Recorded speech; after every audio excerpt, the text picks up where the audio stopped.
Всем привет, народ! На обзоре сегодня у меня очередная цепная пила с шиной 12 дюймов, значит, от бренда DVTech. Что у нас здесь сказано? Модель CHS12, то есть 12 дюймов, автоматическая подача масла на цепь, это супер. Прорезиненная рукоять тоже хорошо, цифровой индикатор заряда тоже отлично и плавный пуск. Итак, по характеристикам: 1200 Вт, 8000 оборотов, 12 метров в секунду, ну и минимальный нагрев. Два аккумулятора в комплекте. Все это дело вот так вот выглядит и вот так вот переносится в таком вот классном, большущем, огроменном кейсе. Ну что ж, а мы с вами будем, как говорится, все это дело распаковывать вот таким макаром. И смотреть. Опять же, бренд DVTech. Кейс у нас, ну, в принципе, самый обыкновенный. На вот этом вот пластиковом, то есть пластик гнется, завес или петля, как назвать. Ручка пластик, защелки пластик. Скрываем, смотрим. Внутри я уже, конечно же, распаковывал. Все эти целлофанчики поубирал. Все было упаковано в целлофановые пакеты. Итак, нас встречает первым делом инструкция.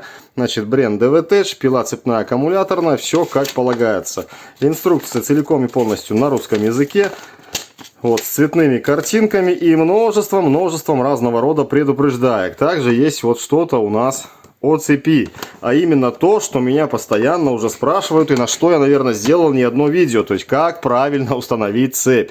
Поэтому получаем, открываем, читаем, кто никогда не сталкивался с такими вот цепными пилами.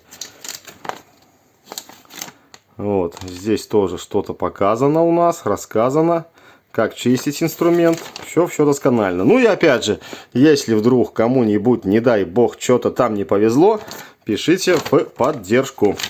QR-кода никакого здесь больше нету. Ну и вот наша полностью комплектация, друзья. Надеюсь, вам все это дело видно. Значит, давайте, зарядочка салазкового типа. Здесь светодиод. Даже, вот видите, изоляторчик такой есть. Не знаю, правда, какую роль он, полезную функцию несет. Видимо, никакой. Ну, есть как бы и есть. В последнее время в инструментах очень часто попадается. Зарядка, кстати, друзья, такая довольно неплохая и качественная. То есть все сделано, как говорится, не придраться. И она у нас 2 ампера. Дальше. 2 аккумулятора по 4 ампер-часа. Вот такие аккумуляторы. По-моему, я на эти аккумуляторы уже ранее делал обзоры. Что здесь у нас полный заряд показывает, друзья. Но заряд здесь не полный. Поэтому купили какой-либо инструмент, пила, там, не знаю, секатор, гайковерт, все что угодно, не бегите сразу пользоваться аккумуляторами, инструментом с коробки, да. Поставьте и дозарядите их до конца. И после чего спокойно идите и работайте. Значит, кто-то мне писал, этих людей совершенно мало, что вот такая платформа никому не нужна. Значит, платформа аккумулятора у нас Nanway, либо Fengbao. Вот, что я могу сказать по данному вопросу. Ты любишь, там, не знаю, Машу, я люблю Люсю, да. Поэтому и тут также. Да, я тоже сторонник Макиты, потому как у меня вся линейка под размер площадки под Макиту. Но, допустим, у моего товарища вся линейка инструмента именно под такие аккумуляторы.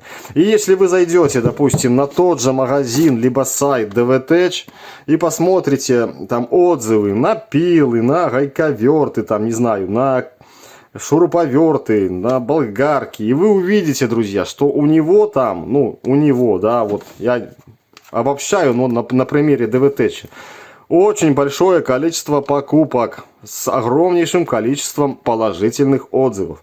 Поэтому, если человек хочет себе купить, допустим, вот эту пилу, и больше ему, ну, нифига не надо из инструмента, то ему по барабану эта пила будет на таком аккумуляторе, на Маките, либо он прицепит сюда аккумулятор, повесит на спину из танка на 24 вольта. Я думаю, вы со мной в этом согласитесь. Поэтому, друзья, не пишите, что эти аккумуляторы не ходовые, то есть такая платформа. Взять тот же самый Bosch, взять тот же самый Milwaukee, там тоже совершенно другие аккумуляторы.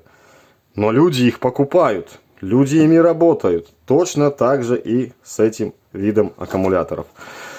Все, поехали дальше. Смотрите, целый флакон смазочного масла для пилы в комплекте. Обычно такие флакончики, да, масленочки ложились с пилами, которые надо было вручную мазать. Кашу маслом не испортишь? Ну и на какой хрен вы это сказали? А здесь, смотрите, как производитель заморочился, даже в комплект, вот на один раз, я так понимаю, для испытания, вот на это объем, я так понимаю, одного бачка. Положил, соответственно, сюда масло. Ну, респект. Нигде, ни в одной пиле с автосмазкой я не видел в комплекте масла. Вот честно вам скажу. Это замечательно. Клянусь Богом.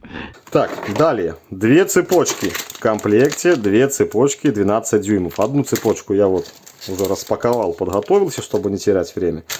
Вторая запакована. Шина. Так, давайте вот так. Шина DVTech 12 дюймов. Все дела. Вот с этим механизмом автоматической натяжки. Ну, это не механизм, это просто упор на шине. Механизм сам там в крышечке. Значит, здесь есть звездочка. Блин, так плохо показать. Надеюсь, друзья, видно. Ну, там есть звезда, есть. Вот она, крутится даже. Есть звездочка. И смотрите, для тех, кто мне пишет там, либо другим людям, как правильно установить цепь. Вот есть значок правильной установки и направление вращения цепи. Поэтому читайте. Да, согласен, не на каждой шине, не на каждом инструменте такие вот рисунки есть. Но здесь есть, и мы, смотрите, берем эту шину, ставим вот так. Давайте, наверное, мы будем укладывать вот так шину. Ну, давайте, ладно, на примере этого покажу. Ищем зубчик, похожий на картинку, и мы его находим, да. Вот точно такая история, как на картинке. Все, совпало, режущая кромка совпала. Вот это вот расклин, этот направляйка совпала. Все, берем, распутываем цепь, конечно, сразу. Задача не из легких, но, в принципе, вполне себе выполнимая. Хоп, переворачиваем, проверяем, совпали ли у нас зубчик. Класс, у нас все совпало. Все, устанавливаем цепь на шину, друзья. Чик, подготовили. Правильно? Подготовили. Положили. Достали пилу. Убрали чемодан. Давайте пару слов о пиле. Значит, пила вот такого вот дизайна. Классный дизайн. Такой сине-красно-черный. Что по сборке? По сборке, в принципе, претензий никаких нет. Шов виден. Облоя как такового там супер большого нету. Есть вот местами чуть-чуть много цепляется, но это, друзья, на скорость не влияет и на работу тоже. Поэтому на это можно внимание не обращать. Значит, рукоять, как и написано у нас, обрезинена. В руке лежит четко, аккуратно, отлично. Пару пил такого формата у меня уже ранее были на канале на обзорах. Показали себя с положительной стороны как бы. Обратите внимание, какие агрессивные упорные зубья. Вот в большинстве моделей аккумуляторных цепей здесь просто гладкое место, либо там какая-то минимальная насечка. Вот, упорные зубы, просто класс. Конечно же, они по большому счету в аккумуляторных пилах, так как у них не особо большая мощность, и не нужны. Вот, все прекрасно работает и без этих вот упоров, соответственно, на гладкой поверхности. А эти упоры уже нужны для более мощного инструмента, ну, такого как бензопила. Но они здесь есть, и это плюс. Дальше, есть защитный щиток.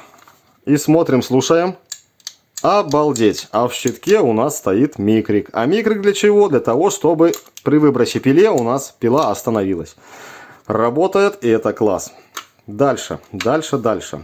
Кнопка блокировки. То есть защита, не нажав либо в эту сторону, либо в эту сторону вот эту кнопочку, мы пилу с вами никак не заведем, не включим, да. Вот, поэтому сразу так, потом вот так. Даже есть еще и какой-то заряд. Дальше, бачок для смазочного масла, пожалуйста. Есть индикатор уровня, есть. Но по опыту скажу, что даже если вот такое масло светлое залить, то вероятнее всего во время работы мы здесь нифига-то уровня и не увидим. Поэтому работаем и всегда контролируем масло в бачке.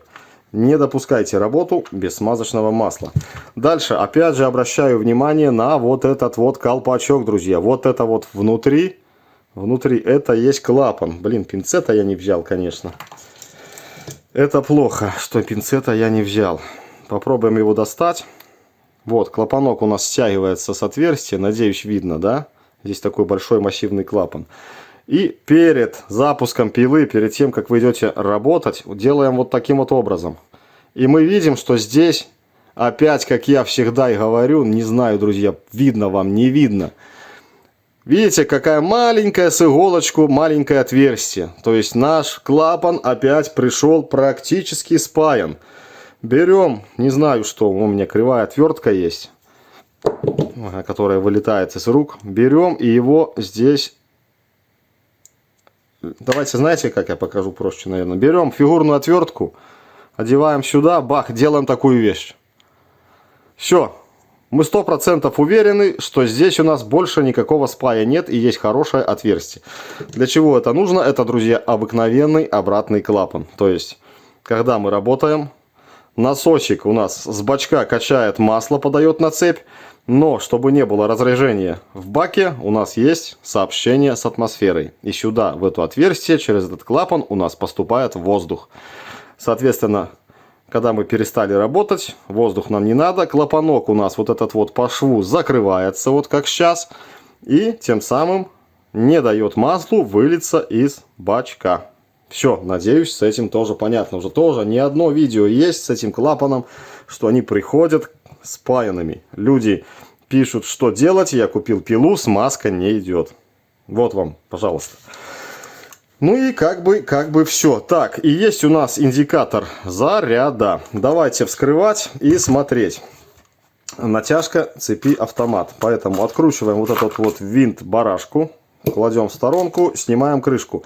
Друзья, в крышке есть зубчик. И не пытайтесь вот эту крышку вот просто вырвать. Все, открутили и вот таким вот движением сняли. Одеть крышку, тоже зубчик сразу завели, положили крышку. Без проблем и без напряга. Механизм автоподводки. Значит, всегда, когда вы сняли цепь или когда вы устанавливаете цепь, делайте вот таким макаром. Вот так. То есть... Всегда нам надо сделать вот это вот расстояние минимальным, то есть максимальным. Потому если мы поставим, допустим, в таком положении, расстояние минимально, и мы уже не попадем и никак не закрутим нашу цепочку. Поэтому делаем вот так. Что у нас это дает? Вот этот вот эксцентрик упирается сюда в зуб, тем самым толкая шину вперед и натягивая цепь. Потом смотрим. В масляной ванне уже была такая пила, по-моему, лежит кусочек фетра. Тоже он напитывает в себя масло и потихонечку отдает цепи. Смотрим теперь шину. Совпадают ли у нас смазочные отверстия с отверстием масляной ванны. Так, если мы шину будем устанавливать так, шина устанавливается всегда вот этим вот кулачком, вот так вот вверх. Если вам надо шину перевернуть, открутили кулачок, перевернули на эту сторону и тогда шину перевернули. Отверстия в шине сквозные, обратите внимание, поэтому они попадают по-любому. В какой-то из пиле, из видео про пилу, была в комплекте перевернутая шина, то есть отверстия были не с той стороны. И я просто сам принял решение просверлить насквозь. Не здесь, а здесь уже заводом предусмотрено. И я считаю тоже хорошо. Почему? Потому что при подаче смазки у вас сразу вот эти вот зубчики, звенья будут смазку уносить. И смазка на эту сторону не протечет особо. А если что-то протечет, то она потечет опять и опять течет на цепь. И опять эта цепь ее унесет куда нужно. Поэтому смело можете сверлить на сквозняк, если у кого-то там что-то не совпадает. Следующий этап. Обратите внимание на звезду. Опять звезда у нас установлена кверху ногами, я бы так сказал. Уже есть не одно видео про данную звезду и почему мне так не нравится и почему я все время их переворачиваю. Друзья, недавно я делал буквально видео шортс о данной звезде. Полистайте, посмотрите, пожалуйста, а я пока ее, так сказать, переверну. Так, или могу вам даже рассказать. Смотрите, если звезда стоит так, многие люди это говорят о том, что вот эта вот шайба не дает слететь цепи. Сколько у меня этих пил не было, ни разу ни одна цепь ни в бензинке, ни в аккумуляторной никуда не слетела. Поэтому, ну хорошо, сюда слетает цепь, правильно? Слетела цепь, повредила у нас сугубо эту вот крышечку, и все. А теперь смотрите. Вот, если у нас звезда все-таки установлена так. Вот так вот сразу было у нас. Вот сразу было вот так. Слетела цепочка, повредилась, вот эту раздробила крышку. Попали мы сугубо на крышку, так? А теперь, если ее перевернуть, то она логически, конечно же, цепь сюда у нас не слетит. Но, опять же, по вашей логике, раз она может уйти сюда, то она может уйти вглубь. И теперь представляем, если цепь уходит вглубь, у нас корпусу полностью приходит хана. И попадаем мы уже, друзья, на большие бабки. Поэтому вот эта шайба, вот это вот кольцо, не что иное, как кольцо ограничения доступа цепи к корпусу. Теперь, хотите верьте, хотите не верьте мне, друзья, по барабану. А мы продолжаем дальше. Цепочку я... Да, и еще один как вариант, я вам покажу. Вот если у нас установлено все это дело следующим образом, то на некоторых цепях, где у нас вот не такой винт, а винт-барашка, который, ну просто гайка-барашка, а здесь у нас стационарный винт торчит, очень трудно одеть цепь, перебросить через это кольцо. Ну просто, блин, нереально. То есть попасть сюда цепь-звезду и еще попасть этим болтом. Поэтому, как я говорю, делайте, друзья, выводы. А мы с вами сделаем так. Сделаем так. Так. Зафиксировали. Видите, даже руками все легко у нас крутится, вращается, ничего нигде не клинит. И мы с вами что будем делать? Устанавливать цепочку. Вот, все у нас правильно, зуб смотрит вперед. И смотрите, как легко одевать цепь. Бах, бах, установили, приложили. Крышку взяли, зубчик одели, зубчик одели, положили, прижали. Взяли винт-барашку, попали, прикрутили и немножечко, друзья, прижали. Всего лишь немножечко. Почему? Потому что, смотрите, цепь у нас... Так, куда я показываю? Кому я показываю? Цепь у нас отпущена. Поэтому делаем натяжку цепи. И смотрите, как цепь... Так, я этой рукой показываю вам, и неудобно. И вот так цепочка подтягивается у нас. Друзья, не делайте цепь в струну. Потому что это будет очень плохо. Все, натянули цепь, поджали. У меня цепь, кстати, выскочила. Во. Все, не струна, видите, легонько оттягивается. И пробуем запустить. Врубаем аккумулятор. Я, друзья, сделаю один пробный пуск. Позже расскажу почему. А вы наблюдайте вот за индикатором. Видите, работает. Индикатор у нас, сколько показал, там 80%. Вот на холостую он показывает, я вам честно скажу, неправду. Правду только под нагрузкой, 80%. Все, у нас все работает. Теперь, почему вот так вот на сухую, в холостую нельзя гонять цепь? Здесь установлена звездочка. Без смазки она просто ужасно греется. Плюс трение цепь-шина ужасно греется. Вы натянули, допустим, цепь. Все это дело, шина нагрелась, цепь нагрелась и, соответственно, нагрелась звезда. Все это растянулось и натянуло цепь просто как струна в гитаре. Ну а это к чему привело? К растяжению быстрому цепи. Поэтому, даже если есть здесь у нас автоматическая смазка, и вы даже если залили сюда вот это масло, либо свое какое-то масло, и хотите идти тестировать, то всегда берем масло, полностью обливаем здесь цепь, не жалея, да, кто-то даже льет в банку и окунает ее туда. Вот это самый верный способ. И только потом, друзья, начинайте работу. На сухую не работайте. Будете попадать все время на цепи, потому что будут ужасно растягиваться. Так, рассказал, показал, пробный запуск сделали. Теперь, друзья, снимаем. Мы помним, что у нас здесь было заявлено 8000 оборотов, да, поэтому опять я откручиваю ой, промазал, винтик, беру свою вот эту вот картонку с меткой и прикручиваю все это дело на место. И попробуем с вами измерить обороты, что нам да как покажет. Все, готово. Аккумулятор у нас установлен. Берем лазерный тахометр и начинаем измерение. Так, а как же ж мне удобно. Давайте я, наверное, левой рукой буду включать. А это измерять. Все, погнали. Погнали мерить обороты.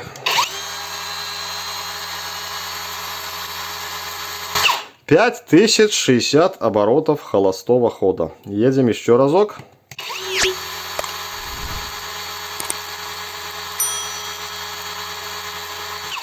Пять 5100. Ну и третий раз.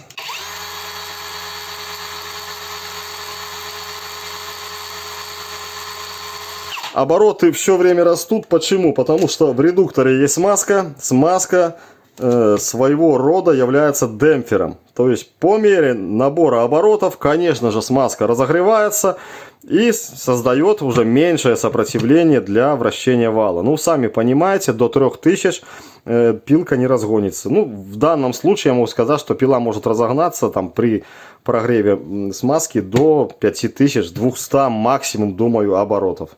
И на этом будет как бы все.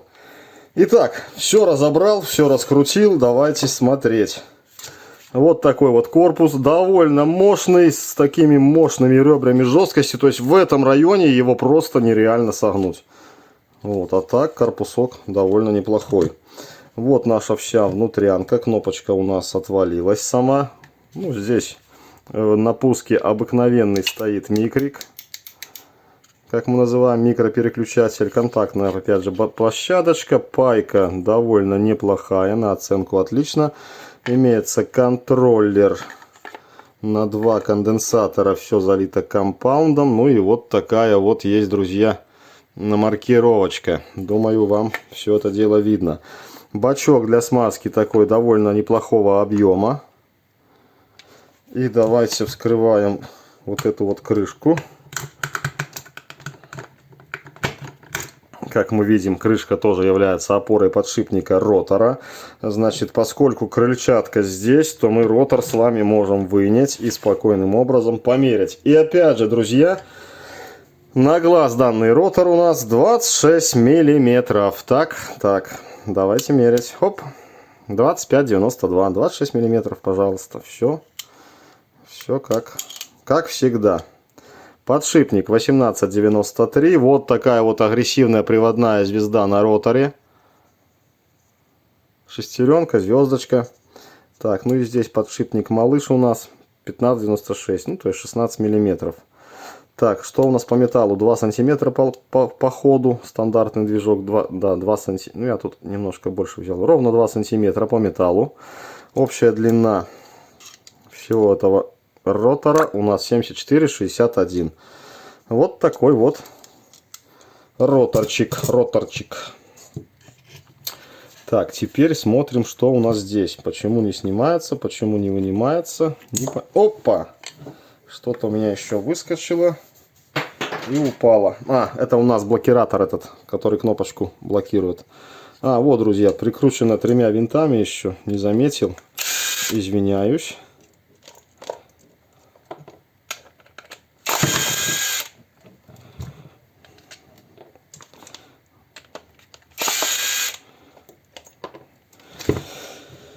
Так, редуктор открутили.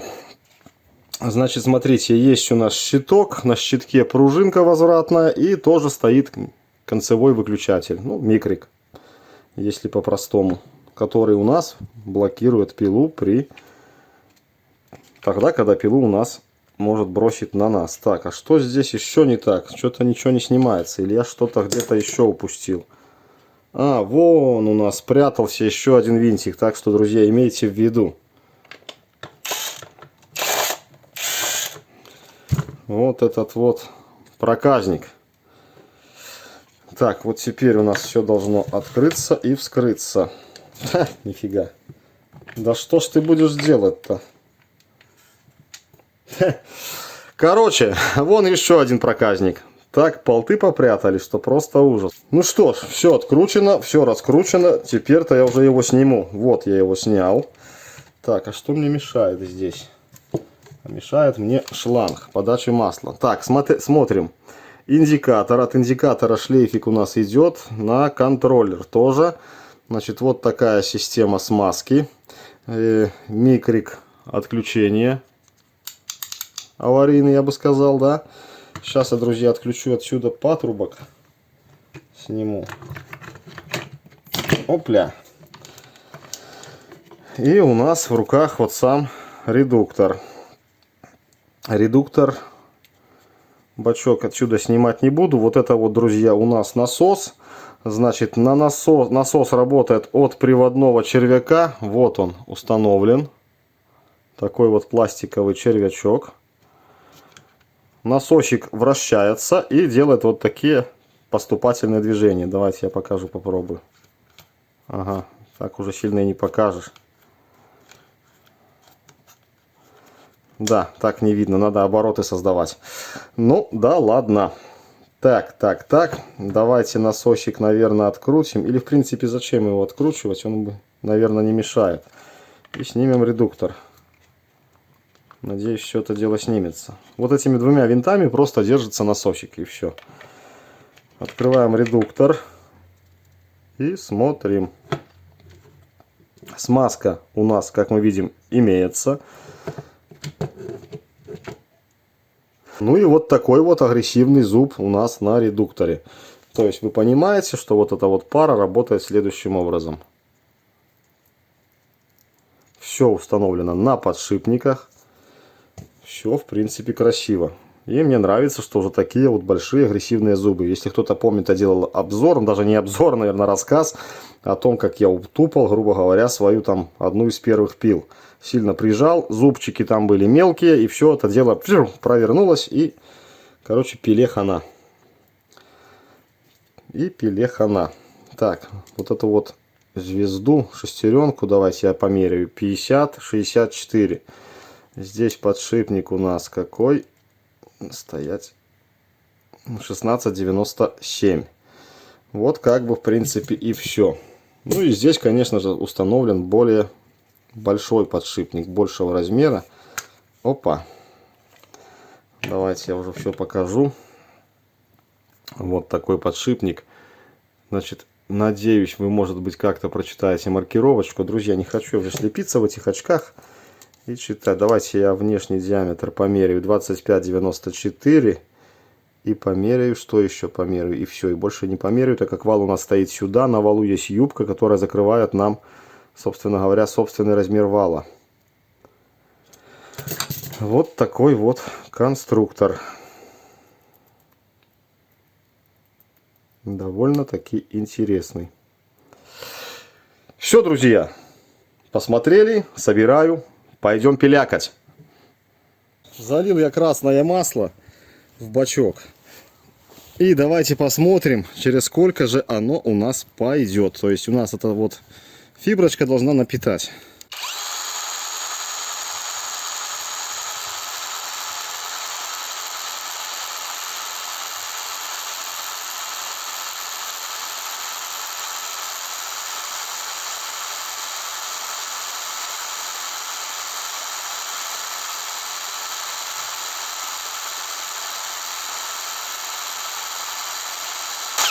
Так, ладно, может что-то с клапаном. Давайте приоткроем. Или вообще уберем пробочку. Оп, у бачке пошло.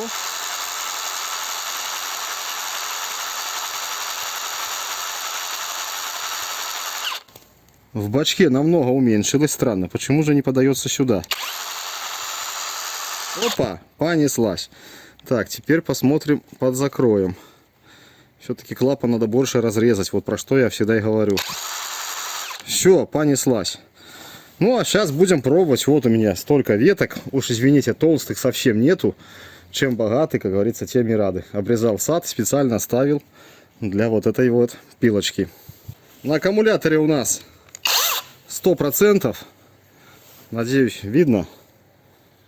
Да, видно совсем плохо. Ну и погнали, будем пробовать пилякать. Буду пилить одной рукой. Так, сейчас посмотрим, давайте сразу, знаете что? Допустим, в две руки пилим. И все работает, щиток работает. Поехали.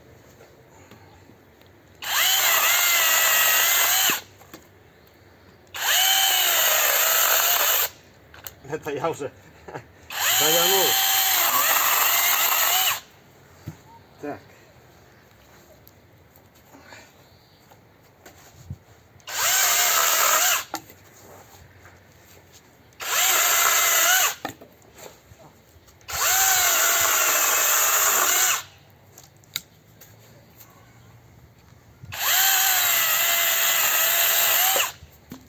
Как по маслу. Так, а это, наверное, на две. Мне в баньку входят длинные. Как по маслу. Вот у нас толстенькая.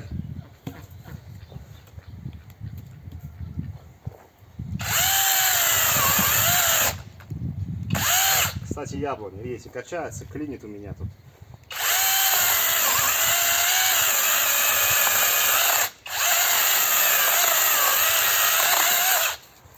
Хочу показать, как быстро режет и сильно давлю. А давить, друзья, совершенно не нужно. Так.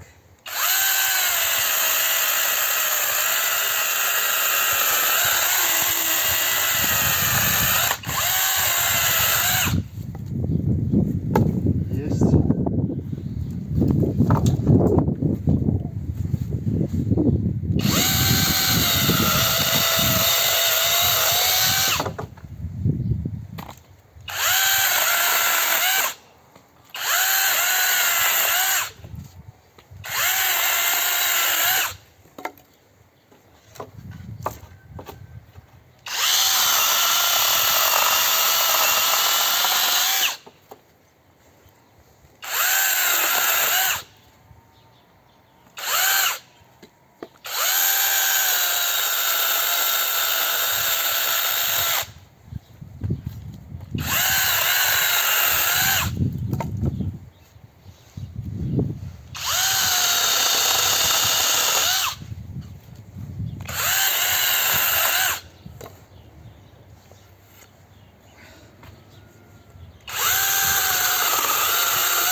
Так, шикарно, отлично. Камеру ближе поставлю, чтобы было лучше видно. Поехали дальше. Да, друзья, видите, цепочка подрастянулась на свежачок, поэтому немножко ее надо поджать.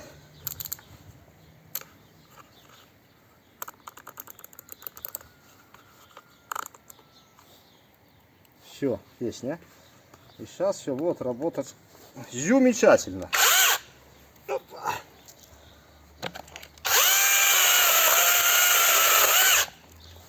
Пилка, я вам скажу, агрессивная.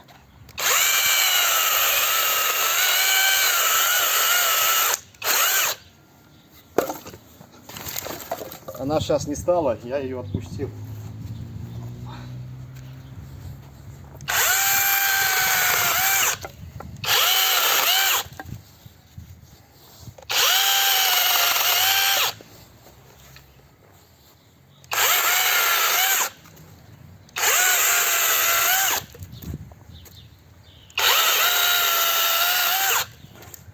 И это пополам. Есть такое дело.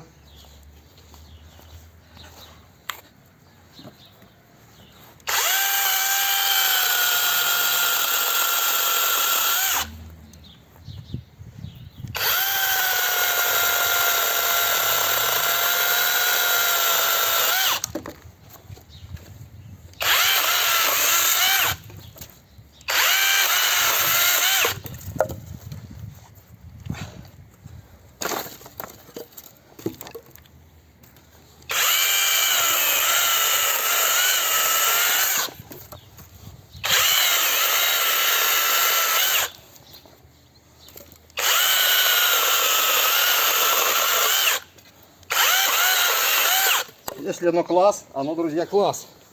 Вот у нас толстенькая поленца, это, по-моему, грецкий орех.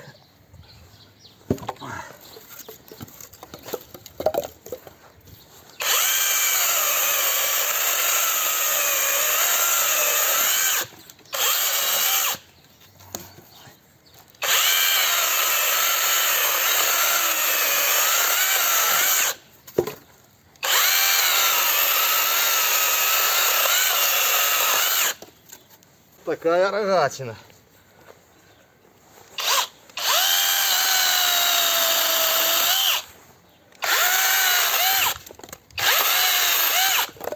Все очень быстро происходит.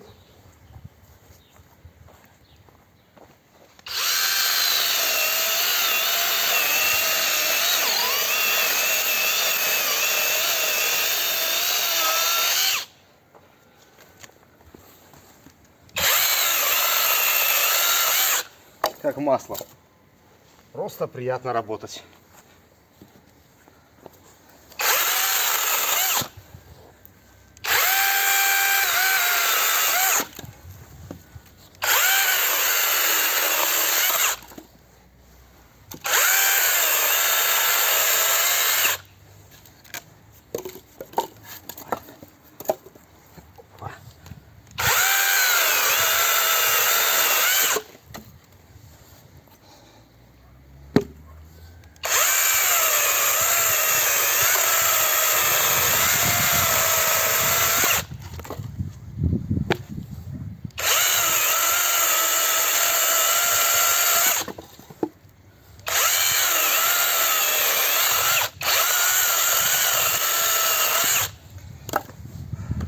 Вот, друзья, и все.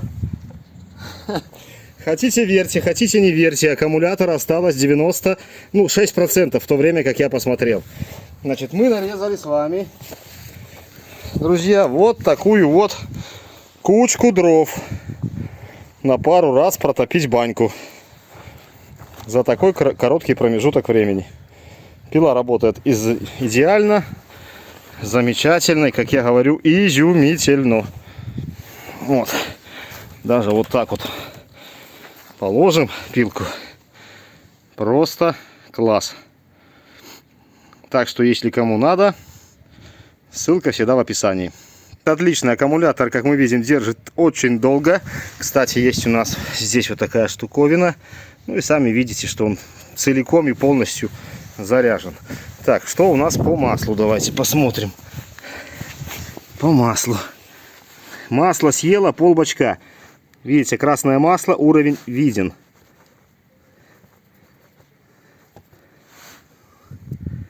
Что я показываю вам, сам не вижу. Вот так.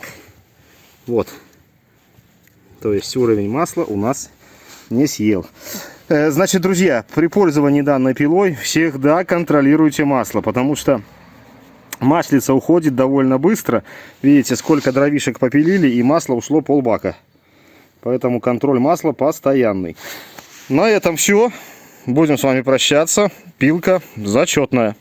Это конец. Это все.